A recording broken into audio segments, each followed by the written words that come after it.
আমাদের সর্বশেষ দাবি আজকের এই মিম্বার থেকে যারা রাতের আধারে নিরীহ আলেম ওলামা, মাদ্রাসার তলাবা, নিরীহ তাবলিগ জামাতের সাথী ভাইদের উপরে ঘুমন্ত অবস্থায় রাতের আধারে নির্বিচারে একপাক্ষিক হামলা করেছে, ওই সাতপন্থীরা তারা সঠিক তাবলিগ জামাতের লোক হতে পারে না, তারা সন্ত্রাসী জামাত। কথা বলুন ঠিক কিনা?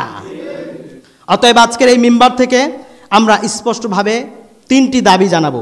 সর্বপ্রথম দাবি হলো, যারা টঙ্গীর মাঠে এই 24 সালে হত্যাকাণ্ড চালিয়েছে, 5 জনকে শহীদ করেছে এবং শত শত তাবলিগি ভাইদেরকে আহত করেছে, নিহত করেছে, ওই সমস্ত খুনিদেরকে অনতি বিলম্বে বিচারের আওতায় আনতে হবে এবং সর্বোচ্চ শাস্তি ফাঁসির বিধান কার্যকর করতে হবে। কথা বলেন ঠিক কিনা?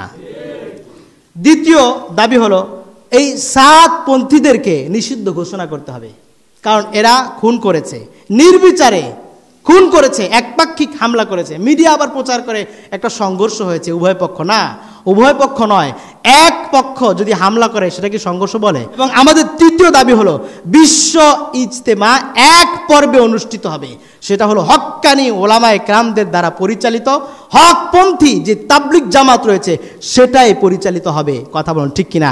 অনেকে বলতে চায় যে তাবলিগ জামাত নিষিদ্ধ ঘোষণা করা হোক, কারণ সংঘর্ষ বেজে গেছে।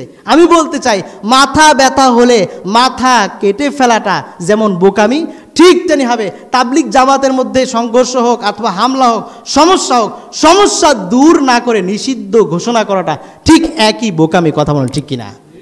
নিষিদ্ধ নয়, তাবলিগ জামাত পরিচালিত হবে।